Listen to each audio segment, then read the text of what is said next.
moderating this panel. I want to start with a provocation. We have never known more than we do right now. We have more data, more sophisticated analytical tools, more early warning systems, and more declared commitments to prevention than at any point in history. And yet conflict continues to erupt. It does with devastating speed, devastating human cost. You know the facts, you've heard them throughout the day yesterday and this morning. You know how many of the world's extreme poor live in fragile and conflict-affected states. You know how compounded the crises are between climate stress, geopolitical rivalry, shrinking fiscal space. I don't need to restate all of that to you. And you also know that when conflict erupts, decades of development progress gets undone, sometimes in a matter of weeks. And so the question that sits at the heart of our conversation this afternoon is simple, but it's uncomfortable. And it's one that we've been discussing for a very long time. Definitely, you know, for the past 30 years of my career is a long time. I actually started, you know, interrogating these questions when I set out to work in development. If we see a crisis coming, why do we continue to do very little to get ahead of it? You know, the gap between early warning and early action is what has been elusive for so long in all the work that we've done in development and peace building. And so we're discussing this because this is also anchored in one of the pillars of the new strategy of the World Bank Group on fragility, conflict, and violence. And it's one on anticipate better. But anticipation only matters if we change what we actually do. And if we change what we actually do together and with national stakeholders in the lead, because this is often what has been missing. So I think the task over the next 90 minutes of this discussion is not to admire the problem. A lot has been written on it, a lot has been discussed about it, but it is really to say specifically what we're going to do in practice, individually, with our institutions, collectively with those who are with us here online and in the room, to change how we're going to bridge this gap. And I'm really fortunate to be joined by a panel of, you know, dear colleagues that bring together government, multilateral, civil society representation, all the stakeholders that we need to change together. I'm really pleased to be joined by His Excellency Salim Vala, the Minister of Planning and Development of Mozambique. Welcome, Minister. Next to the Minister is Zainab Ahmed, the World Bank Group Executive Director representing Angola, Nigeria, and South Africa. With us is also Volker Earl, the Director General for Reconstruction and Stability for the MENA region, Sahel, Horn of Africa, and Eastern Europe at the German Federal Ministry for Economic Cooperation and Development, also known as BMZ. Next to Volker is Elisabeth Spehar, Assistant Secretary General for Peace Building and Peace Support at the UN Department of Political and Peace Building Affairs. Joining is also Mozam Malik, Chief Executive Officer of Save the Children UK, and last but definitely not least is Ambassador Saif Kandil, Director General of the Cairo International Center for Conflict Resolution, Peacekeeping and Peace Building. We have a lot of knowledge and a lot of experience on this panel. Let's see if we can take the conversation beyond things that we have been discussing for a long time, but not made enough progress on. Minister, I'll start with you. Mozambique has faced overlapping crises many times. Just recently, if you think about Cyclone Idai, the Cabo Delgado insurgency, the recurring economic shocks, this is something that is very real for you. So from a government perspective, what does anticipating better actually require in practice? And what do international partners most consistently get wrong in trying to help?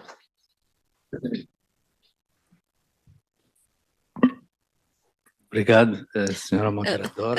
you, Madam Moderator. Good afternoon, everyone. I would like to say that to anticipate better means not just to produce more reports and to have early warning systems. It's much more than that. It means to have a vision, a development perspective, and to have consistent and timely approaches, and also participate in the building of strong institutions that can act, transforming these provisions in concrete responses, and not act only when there are emergency situations. This is very important, and it has to do with three pillars that are very important in Mozambique.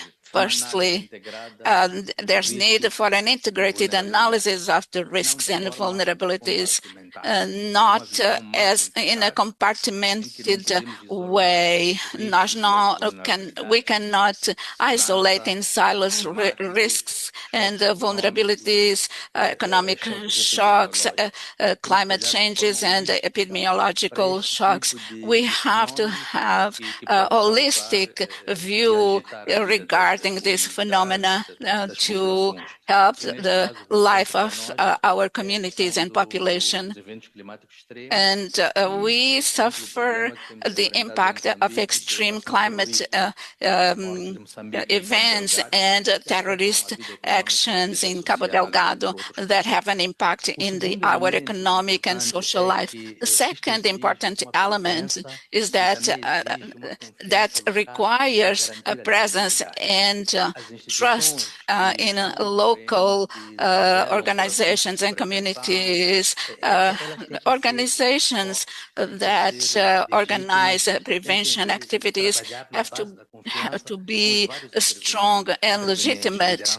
They have to work with different individuals and groups and communities. So trust is actually very important. It will create the credibility to enable families and communities to believe in the messages that are divulged, and even from a political point of view, to participate in the processes. The third element has to do with the flexible mechanisms of financing and to monitor funding. We have to find ways to tackle imprevisible phenomena with a lot of risk. We are affected by extreme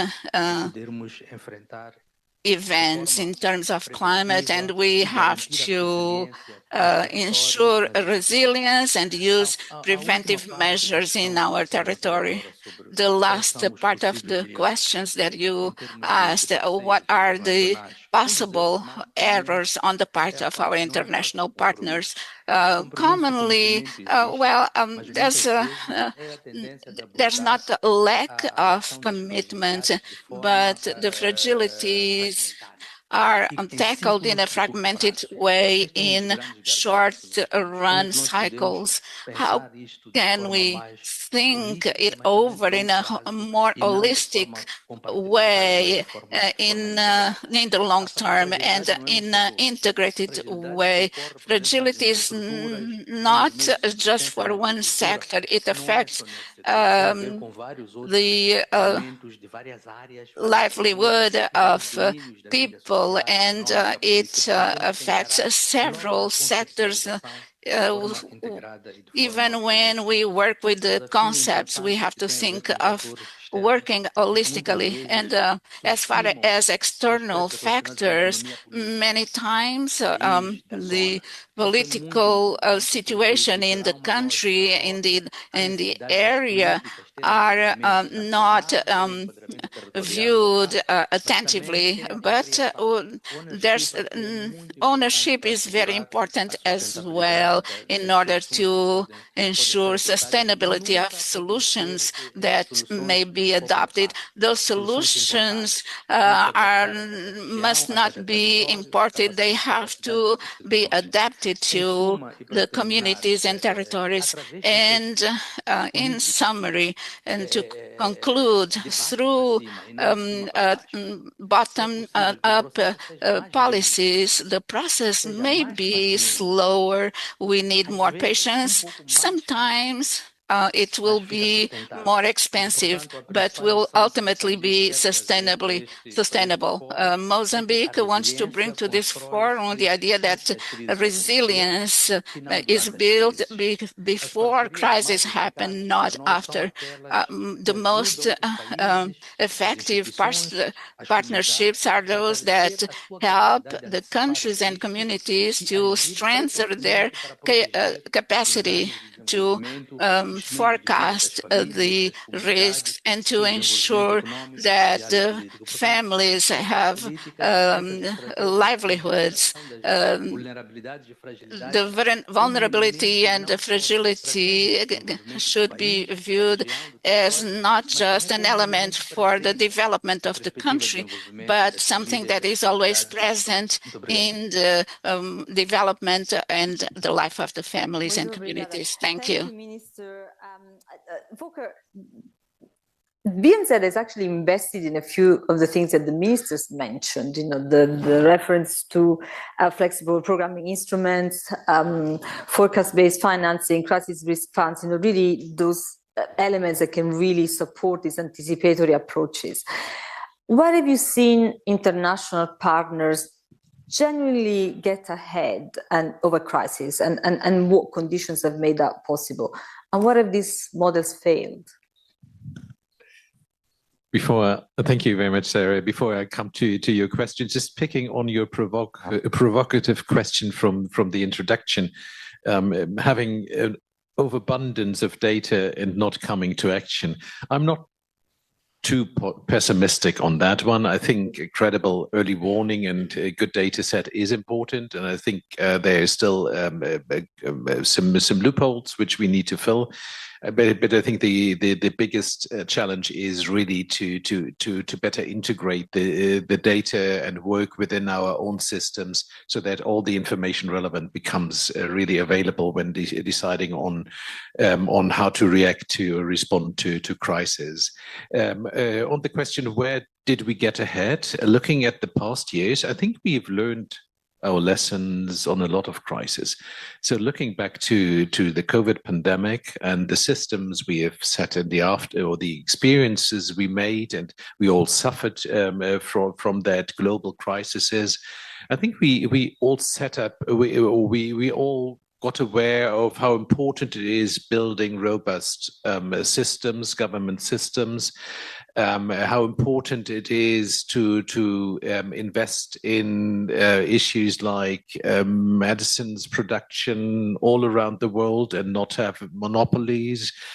We all got aware of that we need instruments which can quickly provide food or assist food security. So I think we've invested in building those systems and building those crisis toolkits, be it for the health sector, be it on food security, be it on social protection system. It's a number of really fragile on context. And so I think we can be proud of that we've come that far.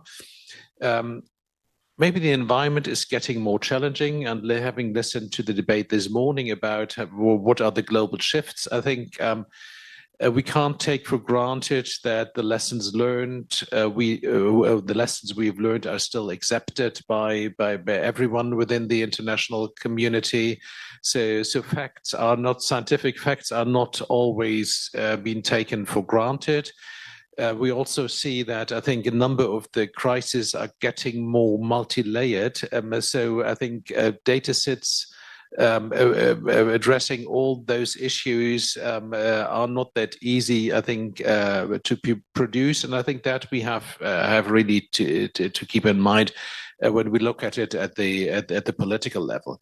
But then, of course, we need to prepare within our systems. And what the minister said about local ownership, local government leadership, inclusive societal approaches, that is key.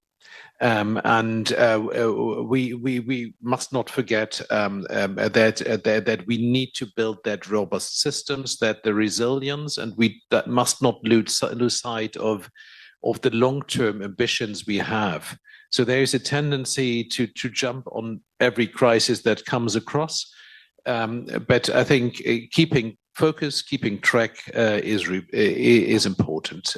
Second is really you need that flexible instruments. Looking at the work of my institution, BMZ, the German Ministry for Development Cooperation, we've built up over the last decade or so a rich set of instruments to respond to crisis. Crisis management, but also investing in crisis prevention, looking at refugee situations, and what I think is a distinguishing feature of that it's very flexible in terms of with whom you cooperate. So you now need, I think, a broad partnership base stretching across all the institutions. Of course, the MDBs, the UN system, I think, is a key partner in that, but also international NGOs and local governments and local society. I think that flexibility in terms of partnership you need, the flexibility of quickly reprogramming and setting also clear targets when financing is being triggered. So I think that also is part of the toolkit now. Having been here at the World Bank previously as the German executive director and looking at the early debate about the impact of the war at the Persian Gulf currently and the global impact it has on also again food security, energy supply. I think also the bank has got those toolkits, and I think that for every I think international partner be involved is really invest in the flexibility of the system.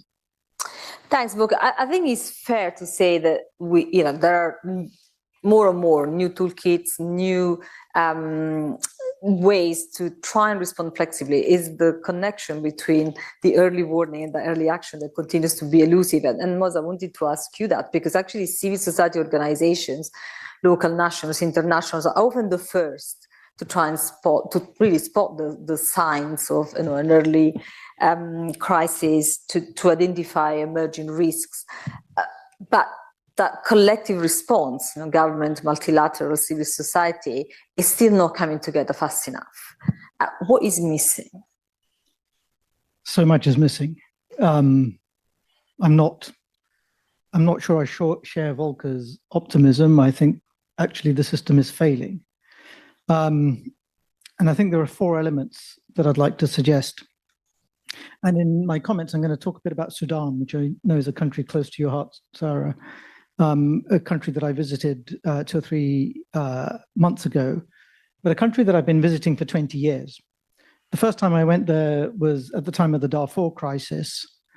At that time, the conflict crisis was contained largely to Darfur, but there were a succession of ministers going in and out of Khartoum. There was pressure on the Bashir administration. There were discussions in the UN Security Council. There was a peacekeeping mission. There was a whole paraphernalia of international engagement. Fast forward to today, and 3 months ago, what you see is a conflict that's actually affected the whole of the country with incredible numbers displaced, an incredible scale of tragedy. But the international community is largely not present inside Sudan, is present in the region insofar as it's present at all, and it is disengaged. And the contrast over that 20-year period is shocking. It's also noteworthy that 20 years ago, we were living at a time when the number of conflicts in the world was at a low since the Second World War. And today, we are living in a time when the number of conflicts post-Second World War is at a global high. that doesn't reflect a greater propensity to conflict. It reflects something in our international politics, which has disengaged and shifted. These are choices that are being made, not a natural order of things. And it's not just in Sudan. You see the same in Yemen, you see it in Afghanistan, you see it in the Sahel region, you see it in DRC, and many countries around the world. And I would go so far as to say that whilst COVID was an incredible tragedy for the world, actually, when I look at what has happened in the international space post-COVID, I'm not entirely sure that the lessons have been learned. Look at the struggles over the pandemic treaty, look at the struggles around funding for pandemics, and look at what is playing out in DRC and Uganda today with the Ebola crisis. So the first thing is we need to remake the case and re-win the case for international cooperation, the idea that countries can come together to solve the problems that we face. The second thing, I think, is a desperate need for long-term sustained funding. It's not enough to have early warnings and flexible instruments. Actually, we need a volume of sustained funding. I was in Sudan with Sania Nishta from Gavi, and we looked at what had happened to vaccination in Sudan over the conflict. In the first 2 years of the conflict, vaccination rates in Sudan went from 94% to 48%. An incredible tragedy for the children affected and for their mothers and their fathers. Gavi partnered with Save the Children and a couple of other NGOs and local partners. And in the space of a year, we were able to turn that round and lift it to 83%. We were able to do that because our 650 odd people who work across the country, 70% displaced, I might say, but they're operating on all sides of the conflict. They are local people. They're able to stand up local systems and to get vaccinations flowing through innovation.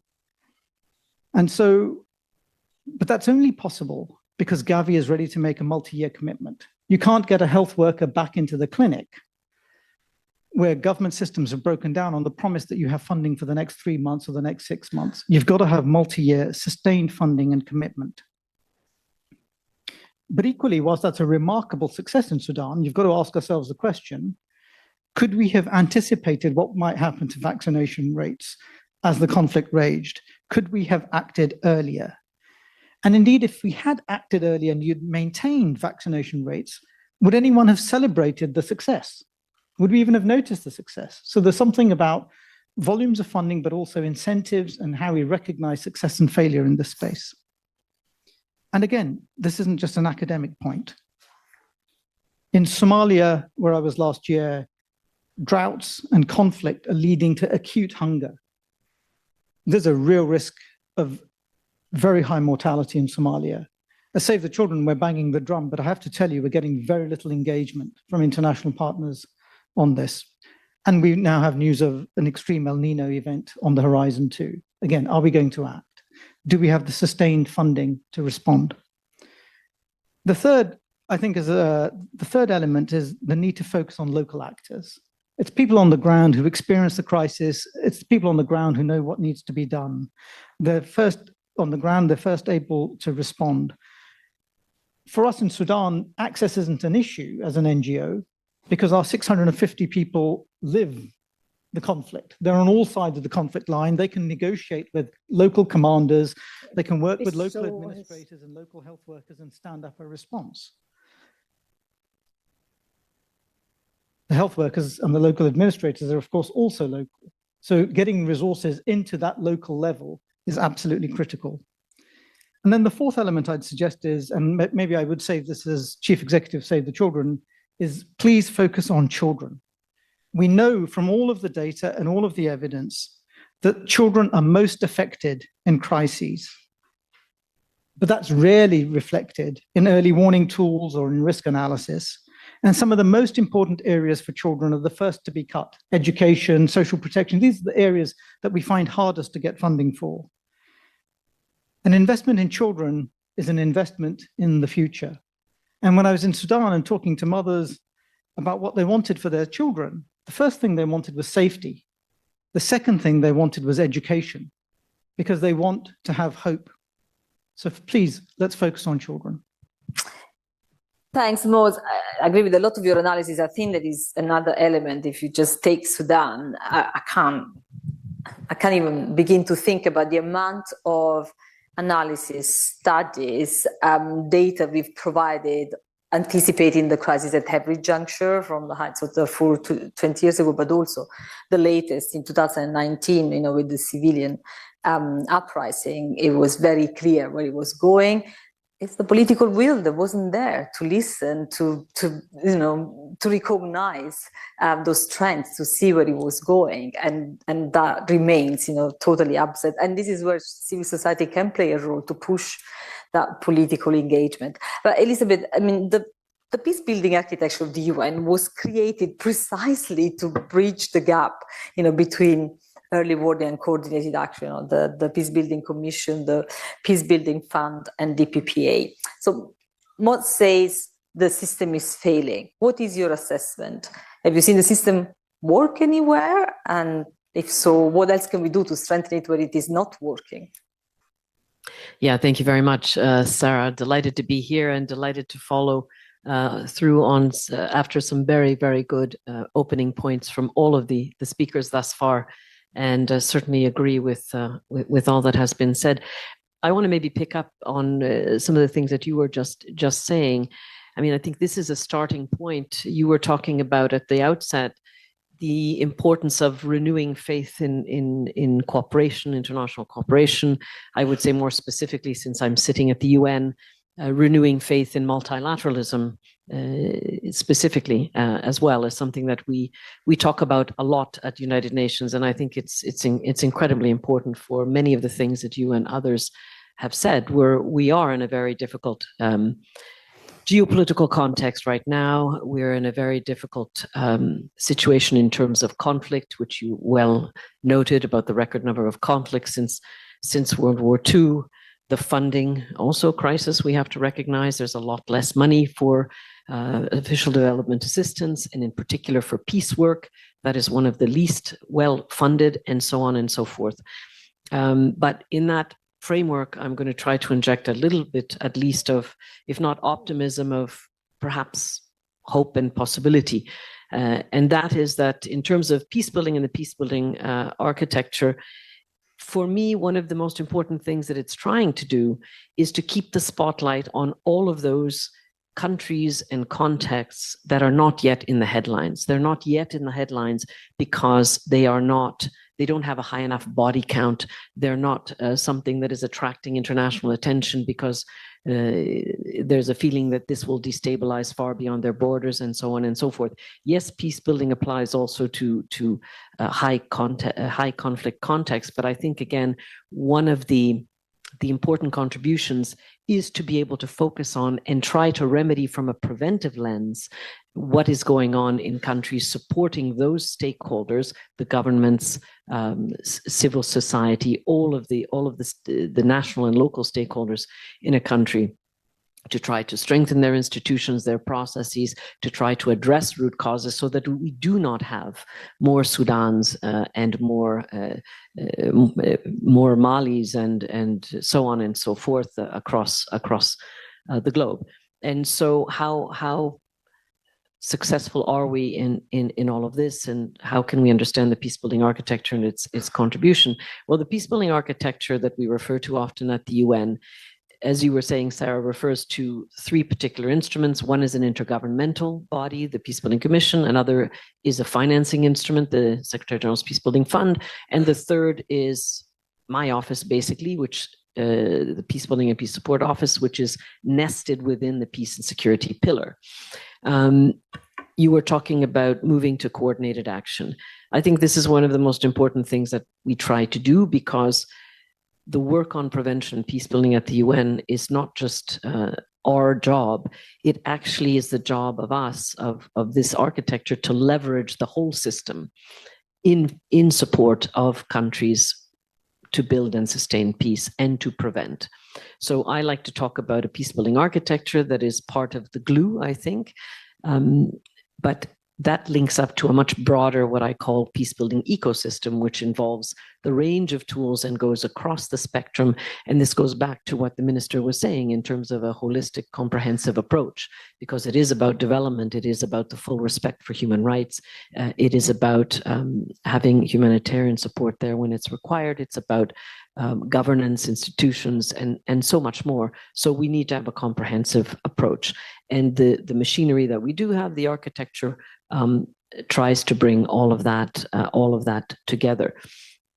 Now, what is missing, or what are the possibilities? Again, looking at a positive development, I would say that the current focus of the last several years on promoting national prevention strategies, nationally owned and led prevention strategies, is a real opportunity, because what we have noticed within the UN space is that the word prevention, quite frankly, has been a word that has made a lot of countries, governments, quite nervous over the years, because it was often understood as code for intervening in the sovereign affairs of a particular member state. Now the idea is that prevention begins at home, so to speak, both locally, bottom up, as the minister very, very well said, of course, at national level as well. And so we now have a situation not entirely resolved, but I think there's more of a comfort level among member states who in the past may have shied away from that term and that approach to say, yes, perhaps we need to invest in that. So the peace-building architecture helps to bring the tools together, including the political tools. So the Peace-Building Commission, for example, is an advisory body of the Security Council. So trying to get the Security Council to focus on issues of sustaining peace that is a more holistic approach. And now we have this, I would say, impetus and momentum that hopefully we can leverage increasingly as time goes on. So where has this worked? I would just very quickly mention two examples. We have the work in and with Mauritania.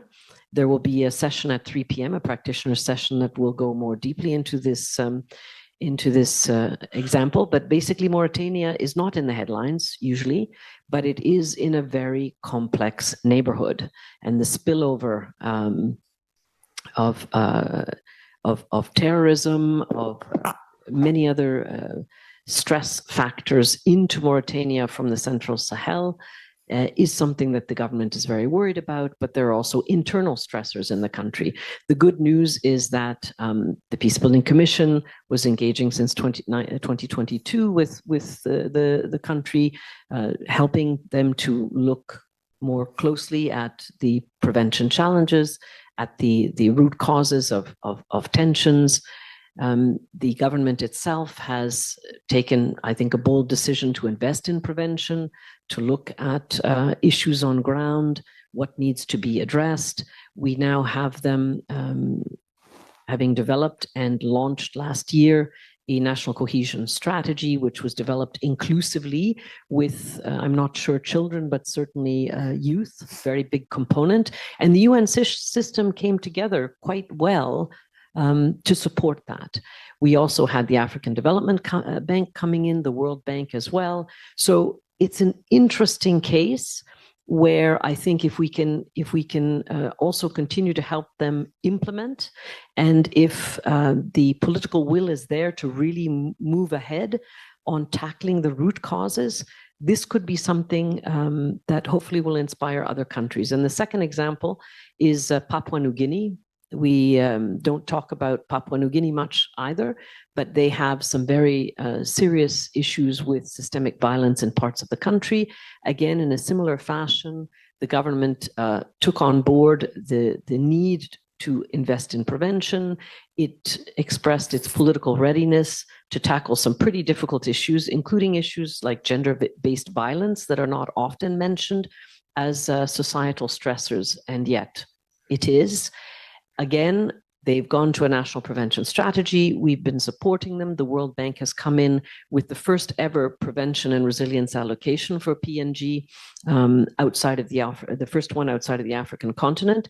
And again, it allows us to, if I may borrow from the title of this event, get ahead of the curve. And that's what we really need to do.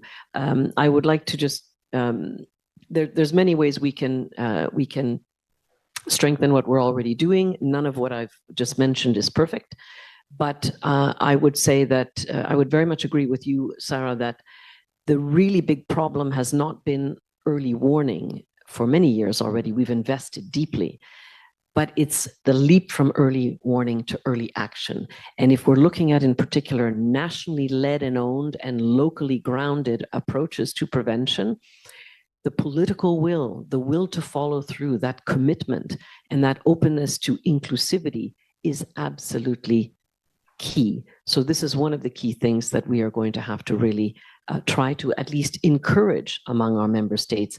Ultimately, it's their decision. Thank you. Thanks, Elizabeth. And it's good to remind us of the example of Mauritania. We visited it together, and it's a really interesting example of how these national prevention strategies are being really taken forward.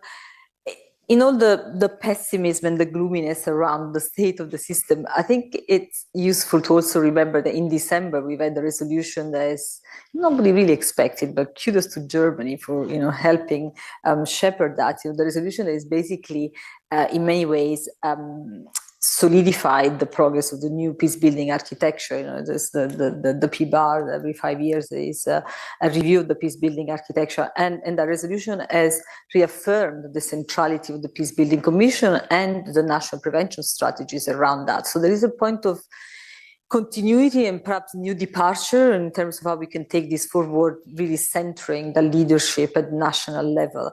And Saif, I wanted to come to you with that, because in a way this is also linked to the fact that Western-led prevention frameworks have been challenged. In many ways, people feel that they have limited reach, rather limited legitimacy, and the Cairo Center is a very important vantage point because you sit at the intersection between African, Arab, and international security systems. So, from where you sit, where do you see the real gaps in the global prevention frameworks? How can we make them more relevant, more really specific to the context in which the crisis happened?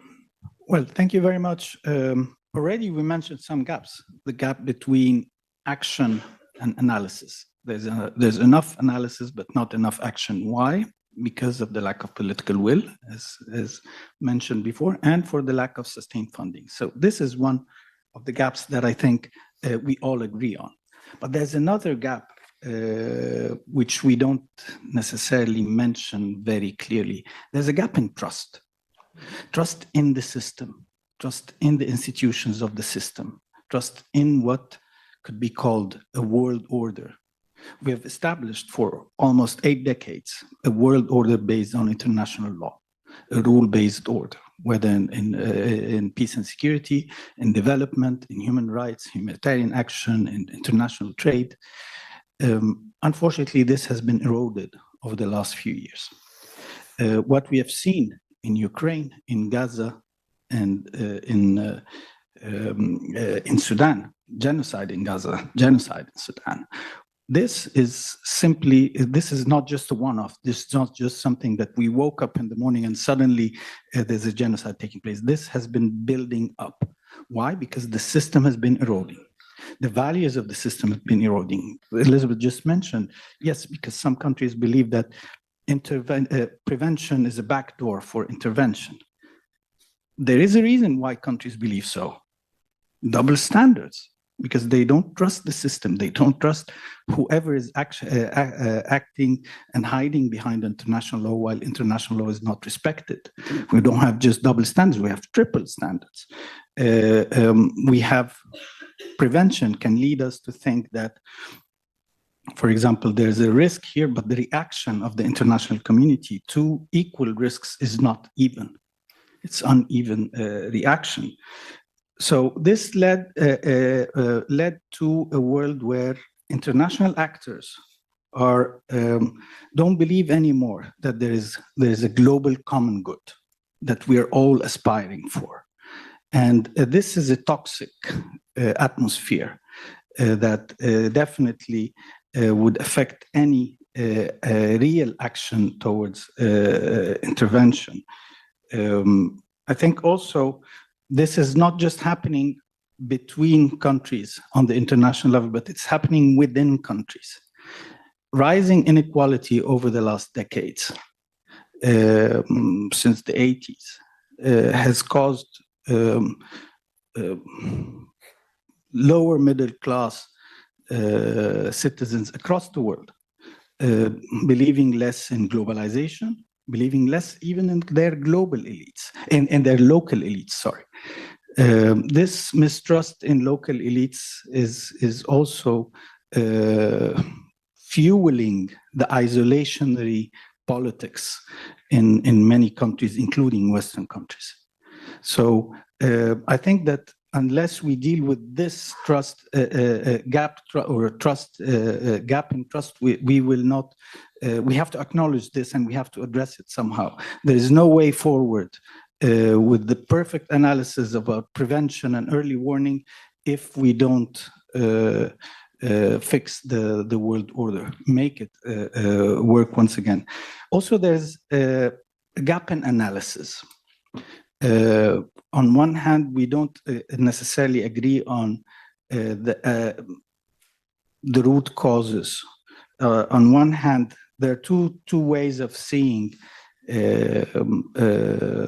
or analyzing conflict or analyzing fragility. On one hand, we can, there is an understanding that what countries need is more deregulation, more role for civil society, more role for private sector, and this is all needed. But on the other hand, we can not go anywhere without a strong state eventually. There's no way around the state.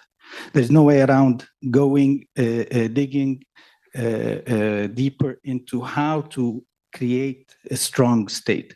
A weak state is a recipe for disaster. Private sector is extremely important, civil society as well, but we cannot work without a weak state. And finally, there's also the gap between what the desk analysis and the field. There's a huge gap between what we discuss here in our meetings and how it's perceived on the field, on the ground, where real vulnerabilities are taking place.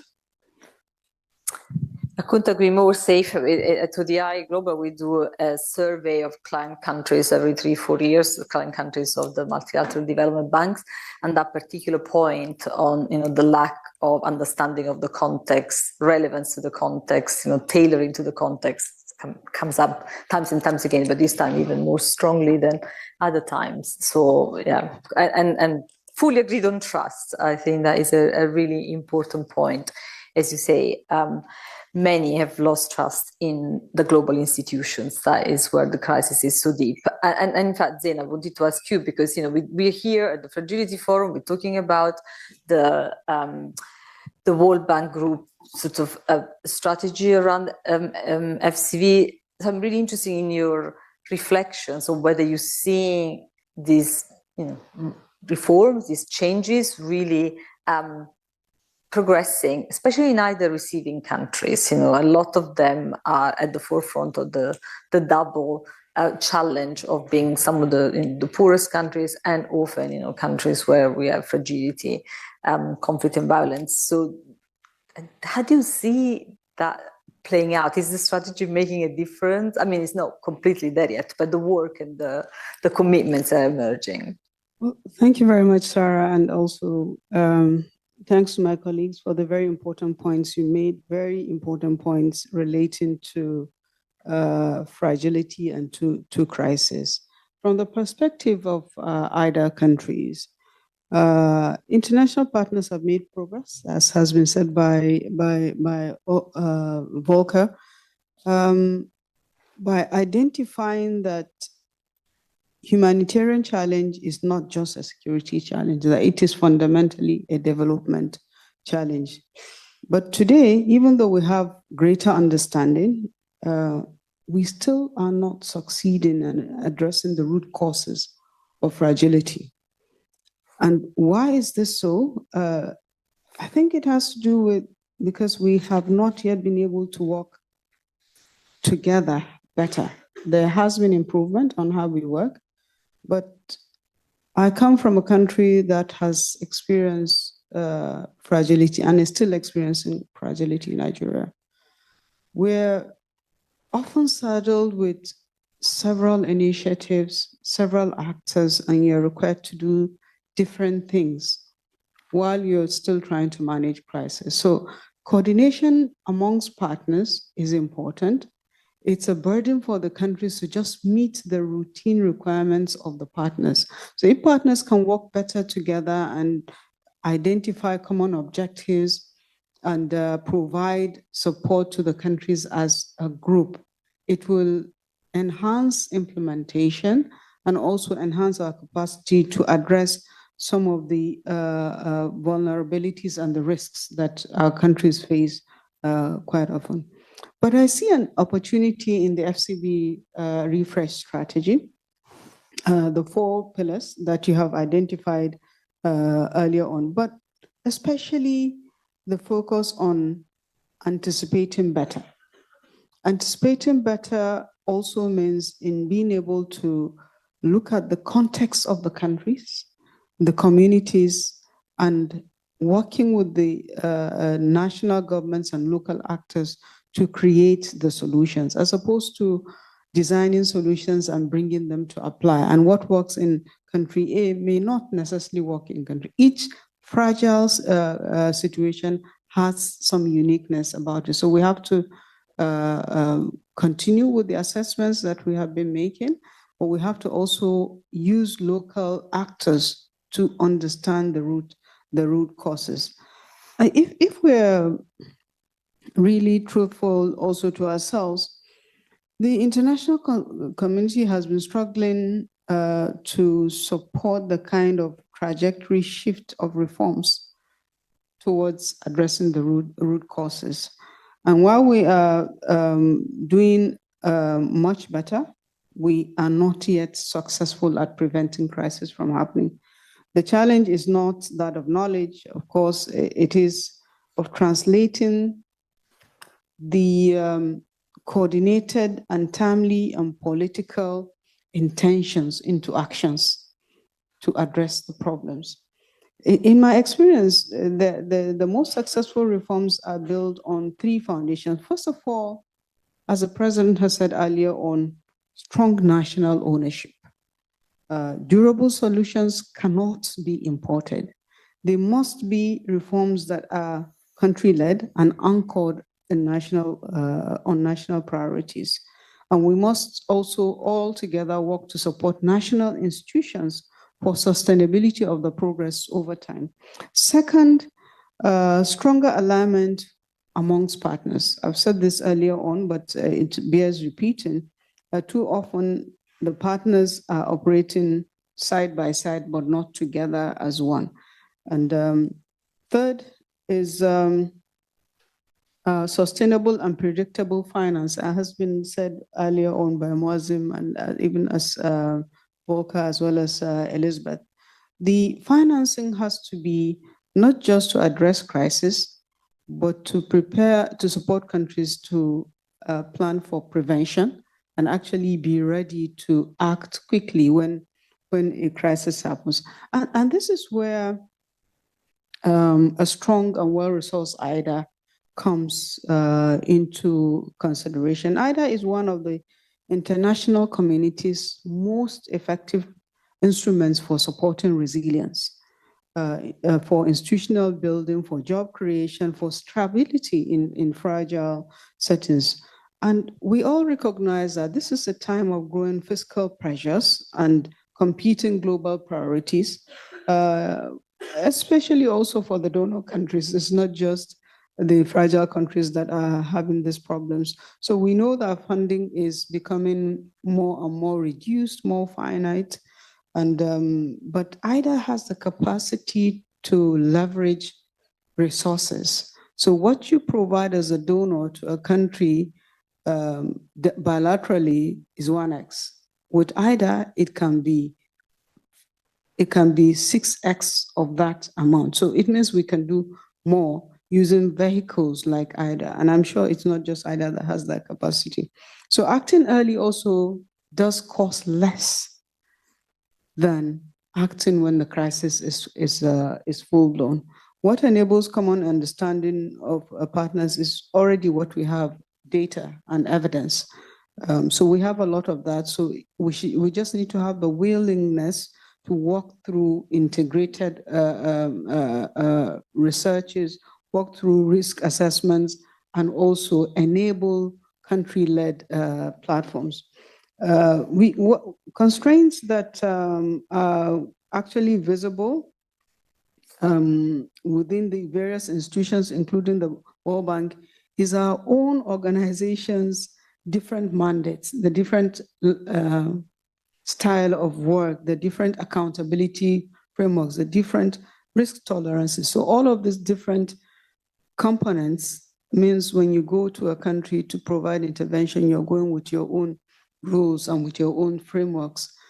And that country has to try to conform to what you require for one partner, but as well for several partners. I believe also that the FCB strategy and its call to anticipate better is going to help us to achieve prevention if we address the issue of organizing our principles for collective engagement. If we are not just aspiring to discuss after a crisis emerges, but making that investment before crisis happens. Ultimately, the question is not whether we can identify risks, because we can. It is whether we can build an international architecture, peace-building architecture, that is sufficiently aligned, sufficiently flexible, and sufficiently courageous to address those risks, to support resilience, growth, and as well as to enable us achieve universal social protection before fragility turns into conflict. Thank you so much, Zainab. Well, I said at the beginning, I really hope that this would be an honest conversation. I think you have definitely been honest.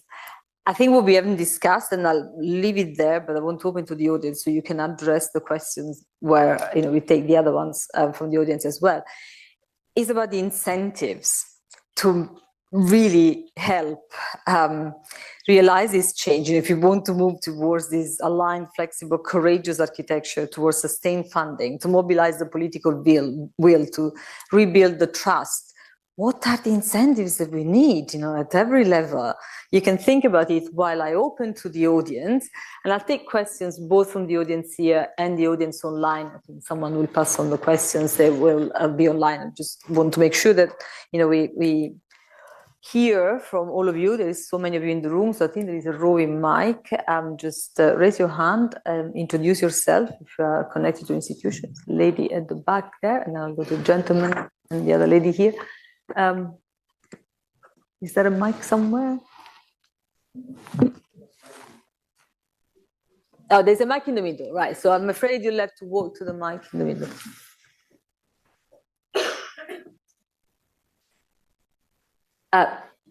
The mic is okay. Okay, great. Okay, hi everyone. Thank you so much for all of the remarks. And my name is Mia Tong. I'm from Independent Diplomat. And I really wanted to just strongly agree with the assessment that there is a fundamental lack of trust in the multilateral system and in the local elites, as you described, Saif.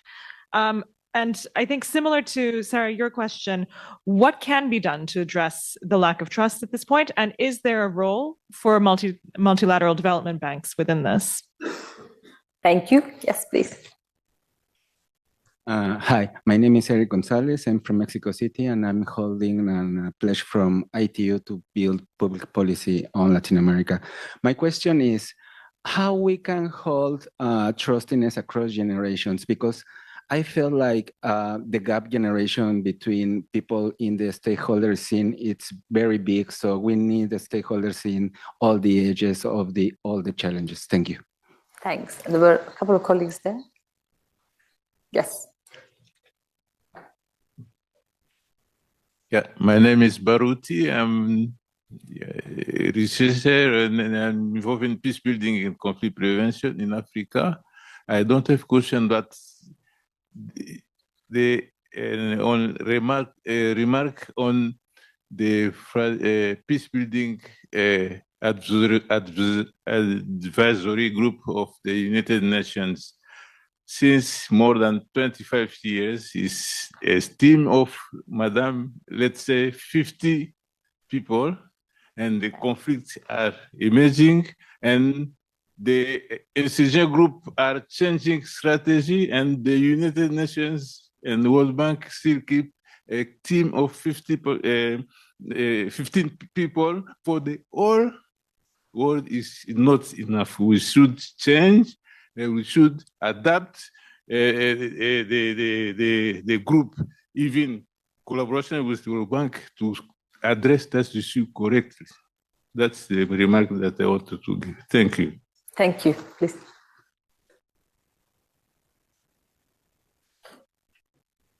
My name is Gertrude Mlashila. I work with the African Development Bank. I work in fragile countries, trying to create jobs. One of the presenters said that there is a gap between desk studies and what is on the ground. And I'm wondering why that is. Because usually when the studies are done, they are verified at country level. So how can we close the gap between the desk studies and what is happening on the ground so that we can have better strategies? Thank you. Anything online? Yes, we have one question online, which is timely considering we're in the new AI age. And how can AI provide an opportunity for international actors to better collaborate and to manage rising conflict risks while promoting economic development? So putting back AI into the equation here. Interesting. Okay. I'm only here to take the mic around if there are more questions. Okay, thanks. Raise your hand, I'll take the mic. Okay. Hi, thank you all for your remarks. It's been really interesting. My name is Lucia Lievana. I work at the Inter-American Commission on Human Rights, and my question would be to both states and international organizations on how to better work on this bridge between member states or states, governments, and multilateralism. Because, for example, we do have an early warning system, and sometimes as an indicator of a crisis or a conflict can be the deterioration of institutional democracy. And we do this early warning to the international community, but how to better work with the state to address this and to prevent crisis and conflict. Thank you.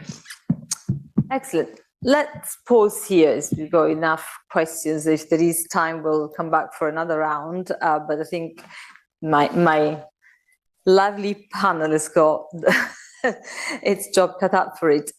Steph, I'll start with you and then we'll go this way, and feel free to address any questions you feel better set up to respond, including my question on the incentives. But there were a few that were actually speaking directly to what you said around trust and around the gap between desk and context analysis. So. Sure. So thank you very much. I'll start with the question of incentives. I think there is an important communication role that we either representatives of governments, international organizations, experts, NGOs, we need to communicate better the peace dividend to all actors and all potential supporters, including private sector representatives. The peace dividend, there is a return on investment when we invest in infrastructure in sub-Saharan Africa. And it's not just, it will not just affect the country where this infrastructure is built, but it has a spillover effect on the whole and the entire region. I think this is one of the things that we need to focus on. There are visible, tangible, almost immediate returns when we invest in peace in general, including in prevention. To the question about how to reestablish trust, I'm afraid that's not a very easy thing.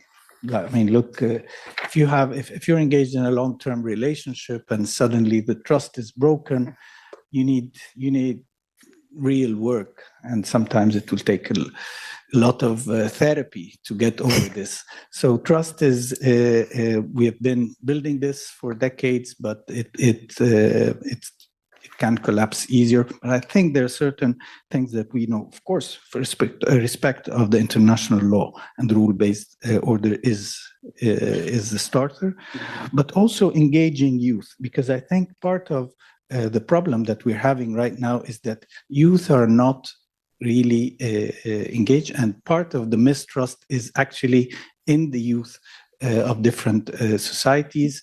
They don't trust the system, they don't trust the political elites locally, and they don't trust the multilateral institutions. The second, about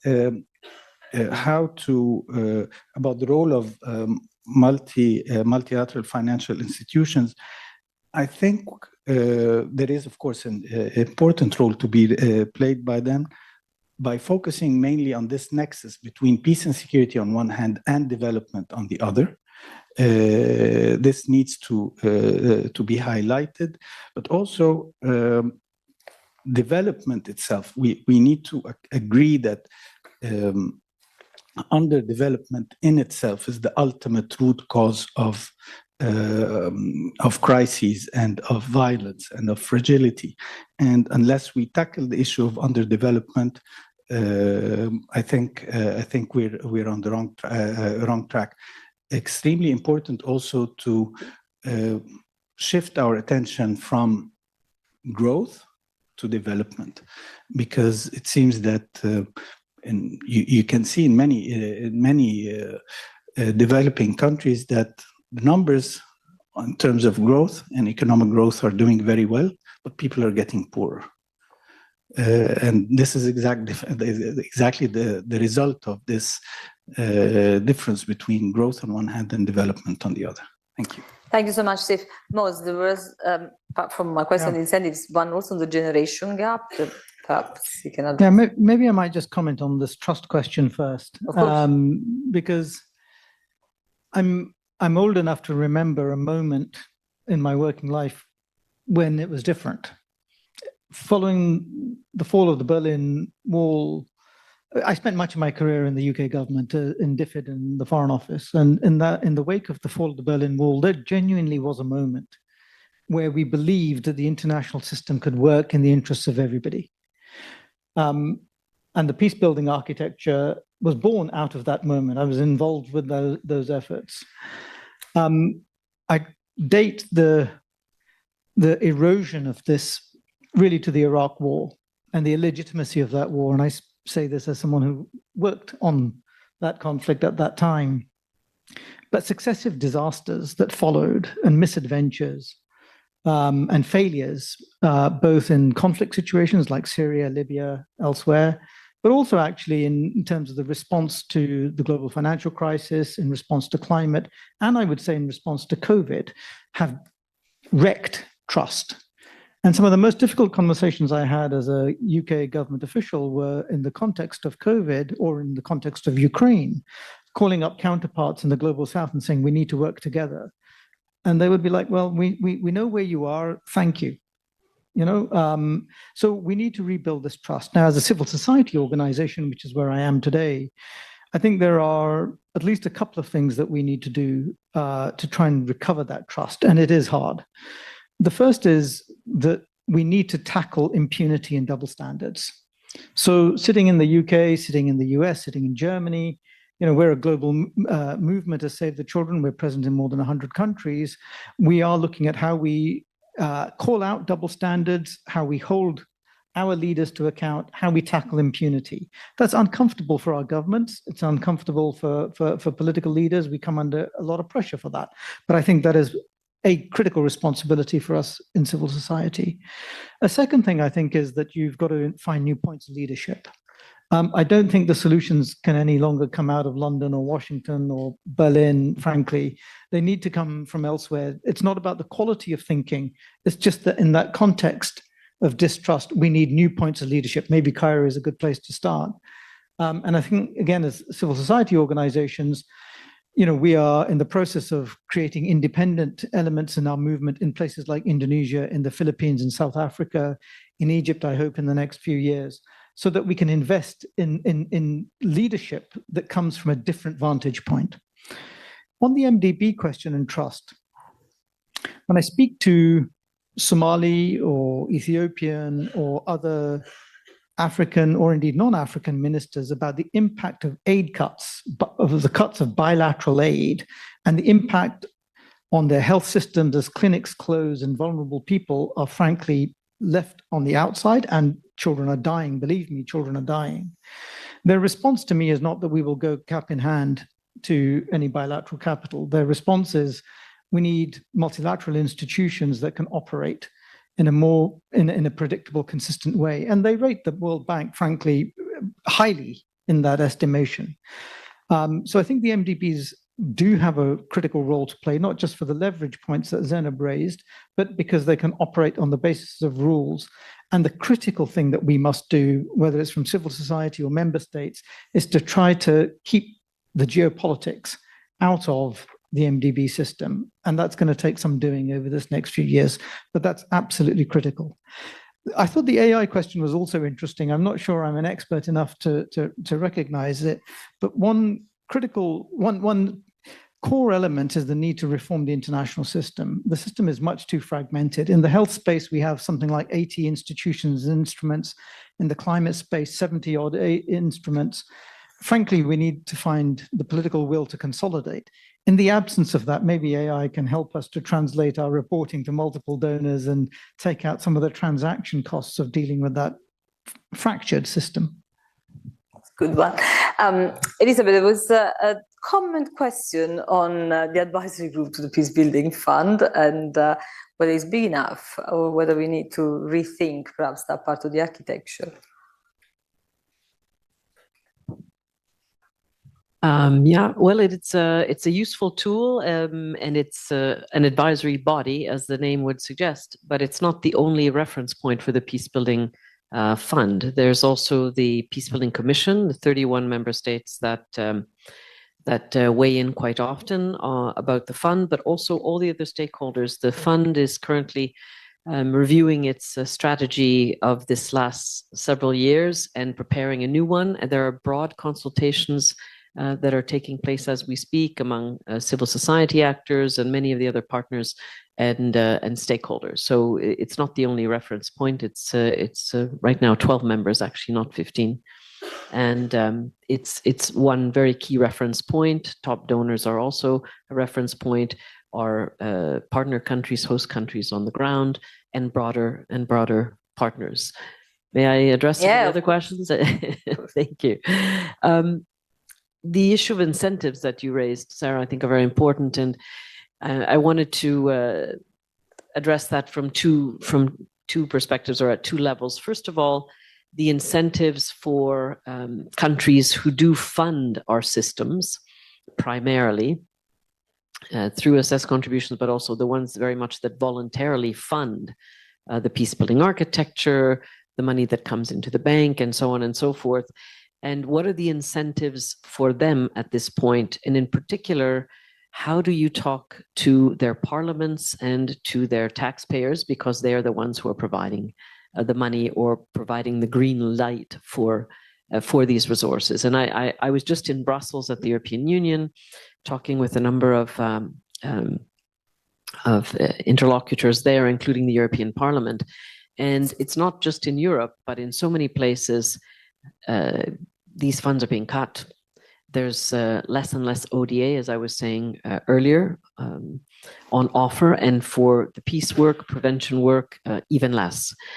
And what I constantly hear is, well, you know, we have all of these competing priorities within our countries. You know, basically the members of our communities, our taxpayers are worried about the cost of living, and how do I explain that, you know, this money is going to prevent this, that, or the other thing. So I mean, I think we have a real challenge there. I think we still have to appeal to the global solidarity principle. I've been advised by some interlocutors that no longer washes, but I cannot believe that Germans or Brits or Canadians or anyone else that is any other countries that are putting quite a bit of resources into typically in these areas, that the populations are no longer interested in that. But yes, there are other issues and other concerns that seem to be having the upper hand. So we need to continue, I think, to talk about global solidarity and how important that is. But yes, we also have to have a clearer narrative about how what happens halfway around the world also affects you and can affect you, and that what we're doing or not doing will keep you safer or not, but also that this can open up economic opportunities, trade opportunities, and so forth, because a country that is more prosperous and that has stronger rule of law and can grow and develop and have a very strong economic base can be a good trading partner, and that's good for you. We have to look at the narrative, and we have to build those incentives to make sure that these countries continue to contribute, and that they can square that with their constituencies. Then there's a level of incentives at the national level, and in particular vis-a-vis governments. You know, talking to countries and encouraging them to really address the root causes, to work on preventing conflict, to actually tackle the really difficult reform issues and tough problems that often prevention entails. And there, I think it's a question of talking about state legitimacy and the fact that if you are really addressing these difficult issues on ground, the legitimacy of the state will be enhanced in terms of your own population. Trust between the state and institutions and the citizens will be enhanced, and trust is something we've been talking about quite a bit. You'll have a better investment climate again, and that's what many governments, countries are looking for, better trade and economic opportunities. And of course, the quality of our support, of our funding, financing, and also the capacity building and other types of support that we can offer can be a good incentive for governments to move ahead with this agenda. Always, I would say, based on our experience and also based on what we've been hearing today, predicated on national ownership and really responding to national priorities rather than coming in with our own fixes. Maybe just quickly on two other things. The generational gap that was evoked, and again, the issue of youth, Saif, you mentioned it, absolutely critical. We know that in so many of the countries that are fragile and conflict-affected contexts, the proportion of young people relative to the population as a whole is very, very high. And most of this youth is feeling disenfranchised. They don't feel politically included. They can't find jobs. They don't have educational horizons and so forth. And so it's very, very tempting for them to actually get involved in alternative, if you will, lifestyles, including joining some of the non-state armed groups that have been terrorizing a number of countries and regions around the world. So we need to find a way to better engage with youth, and that's at all levels, at global, at national, and at local level. At the global level where we operate, where the UN operates, we are trying to invest quite a bit in the youth, peace and security agenda. We have a number of instruments for that, but the feedback that we're getting from youth is that we need to do better. because sometimes they feel that there's a lot of tokenism involved and that we're really not involving them in decision making and in the key areas for change. So I think we have a lot still to do on that. And just in terms of AI and the uses, certainly many uses we've been seeing, and they've already been, AI has been incorporated in so many ways. The early warning work, measuring impact, reaching much broader constituencies in a country, more inclusion. AI can be helpful for that. But we know there are also risk factors in terms of AI, which can subvert our efforts to strengthen institutions, to build democratic governance, and so on. So we are at the UN trying to see how we can harness AI effectively for prevention and peace building, but also how we can help mitigate the risks around it. Thank you. Thanks, Elizabeth. Volker, let's start with incentives, but then end with the questions that speaks to you the most. Yeah, I can start with the incentive issues and what resonates, I think, with my own state, with my own population.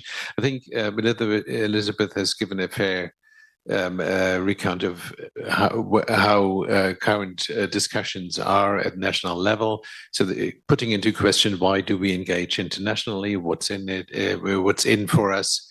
With that engagement, I think the argument of global solidarity resonates with some segments of society, but unfortunately not with a too broad section anymore. So that rate of return, be it in terms of economic benefits, trade issues, be it in form of global security, I think that has to be exploited much more. But even in the narrowest circle of those ones who want to engage internationally, it's difficult to make the case for long-term investment, for long-term prevention work, because prevention is not so much visible.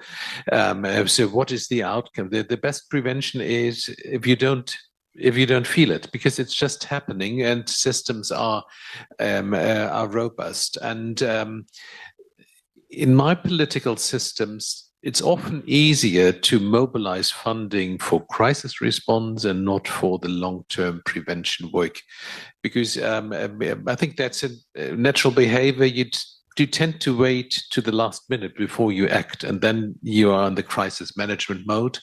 And what I think is extremely important is what Saif said in the very beginning. So how do we better make visible the peace dividend or prevention dividend, or how whatever we call it? I think that is important to really put into the arena and make that argument. And we know that investing early is much more effective and cost effective than doing the last minute rescue operation. So I think that is, in terms of incentives, I think we need to work on that.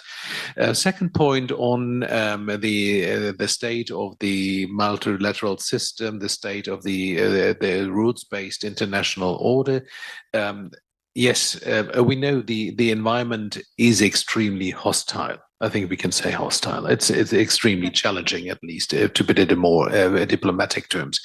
But so how do we deal with that? I think for the next years, it will remain in the state it currently is. And I think it's a call on to all of us to really make the best out of that and put forward all efforts to maintain what we have. So the classic system of partners, I think partnerships is not working any longer.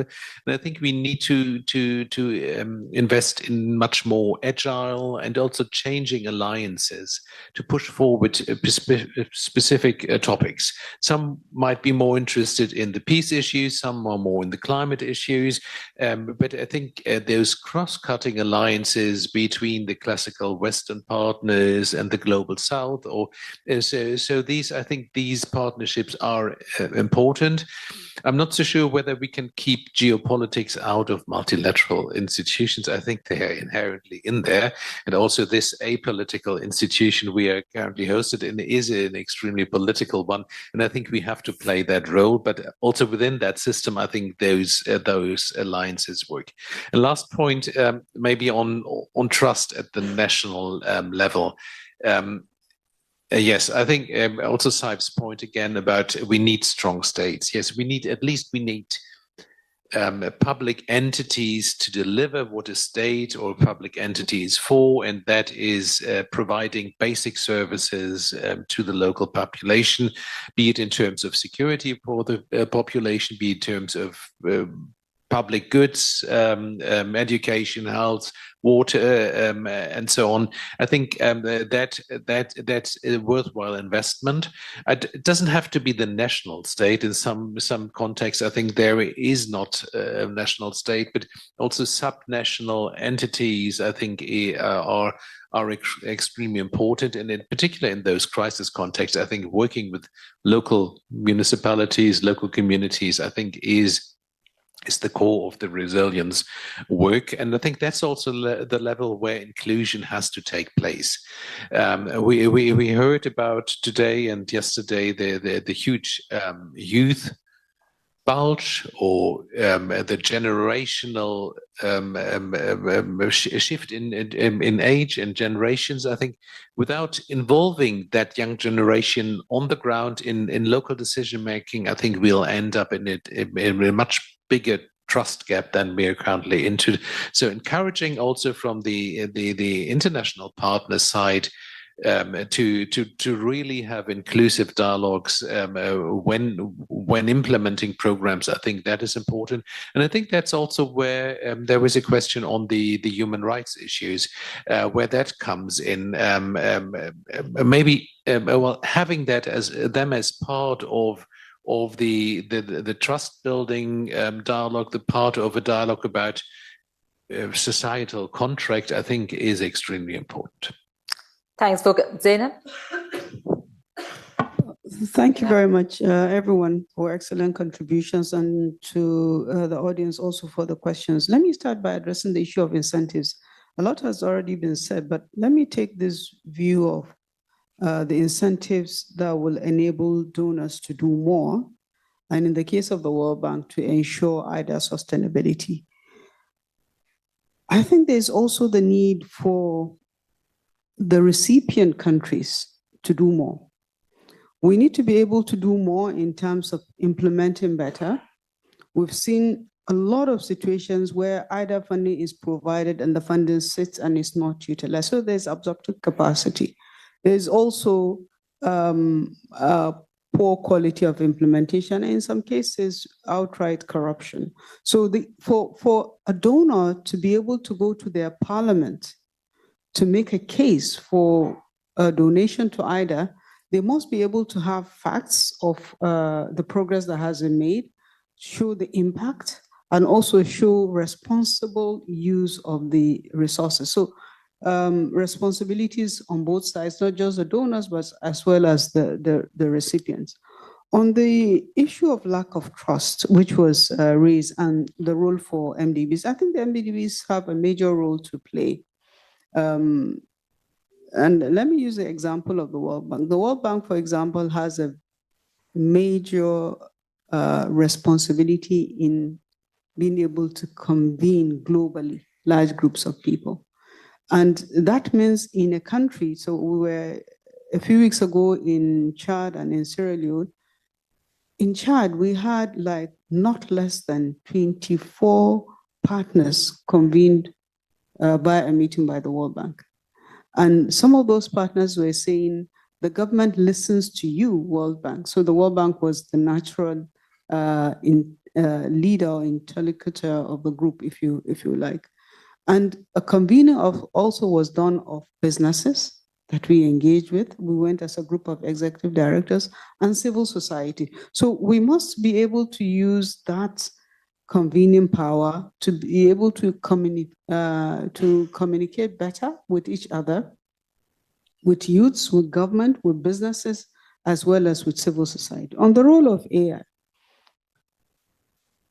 the major challenge, one of the major challenges of underdevelopment is lack of jobs. We have a large youth bulge.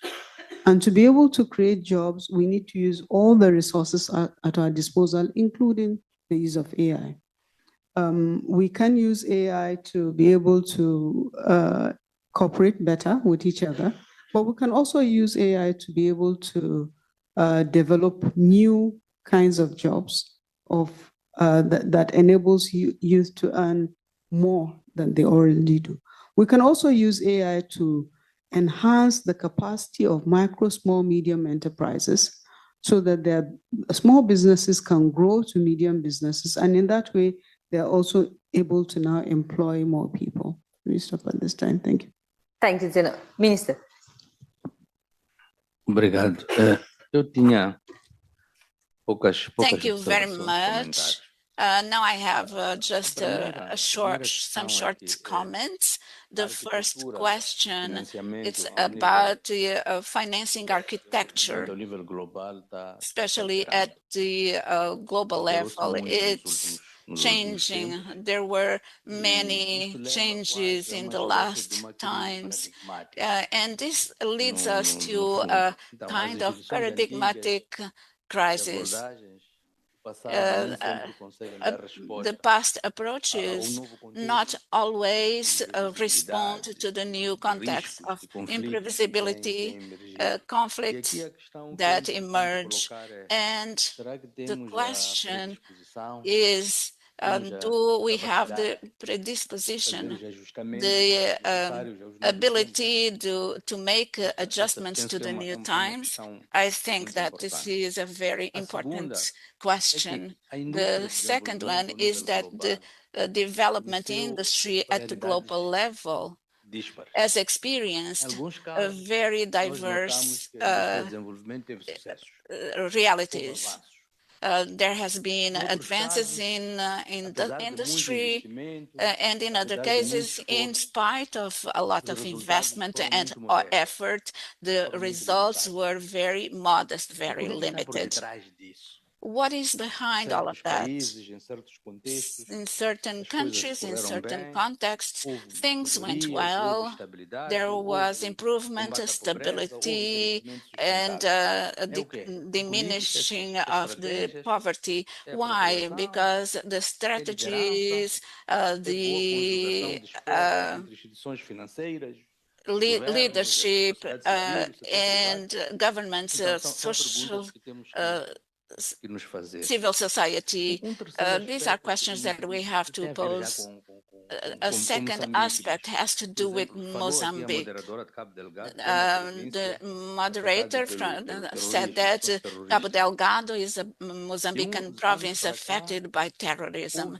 In the last years, from several partners, from funders and those that made implementation, provided a few $1 million.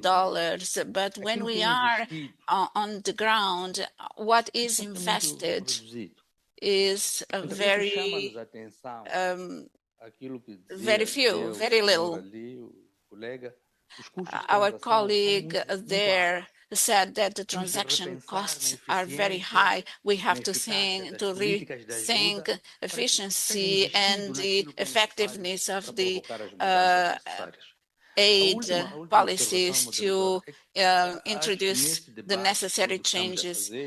But, Madam Moderator, in terms of the governments, the civil society and the private sector, the idea that we have is that we don't invite the academia too much to these debates. So that means you have 20 seconds each for my last question. This has been an incredible discussion, but I want to leave with a commitment. So I want to know what is the one thing that you personally or your institution is going to do differently as a result of this conversation, and when you're going to do it. Minister? Para nós, acho que uma questão fundamental To us, I think that a fundamental question is leadership and ownership. That's crucial. So that's stronger impact and stability. Well, my commitment is to continue to champion stronger prevention agenda within the World Bank Group and across partner institutions, to also continue to advocate for proactive and more flexible, more coordinated engagement in fragile and conflict affected settings. What's on my task list is to build a more integrated analytical framework for our system and integrate it within the whole of government in my system. And the second commitment is really to make anticipation more consequential and subscribing to what Zainab just said. I would say that for me, it's really investing even more deeply in the partnerships, particularly at local level. I think everyone has mentioned the importance of working at that level. We have a lot more to do in the UN to do that more effectively. And I hope that the soon to be happening first ever Peacebuilding Week will be an opportunity for us to really talk about partnerships and move them forward concretely. If you don't know, that's from the 22nd to the 26th of June. I hope all of you will do something to commemorate Peacebuilding Week and advance the prevention and peacebuilding agenda. Thank you.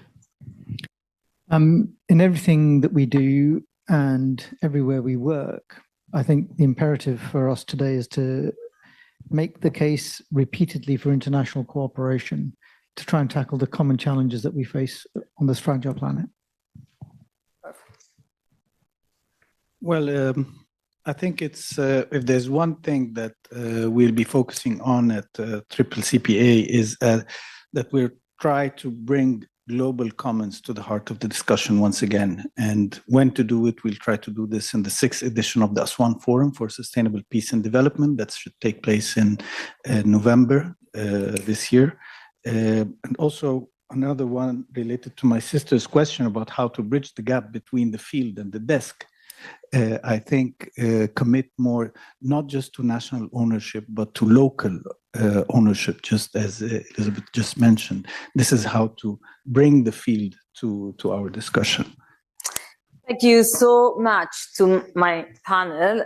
I think this was a really good, concrete discussion. I have a lot of takeaways. I'm just going to bring 3 or 4 out. I think a takeaway to really make sure that these partnerships are centered on some specifics, the commitment that we all need to have to build a narrative that speaks out there, out of technocratic conversations, that speaks to the youth, speaks to the public, that makes the case for the return on investment, as you said, for international cooperation. I said that I'm a scratch record. Elizabeth knows that we need to build a constituency for peace, a bit like young people have done around climate. It's incumbent to all of us to come out of our closed rooms and speak out there to create that commitment and interest, and because that will generate the political will.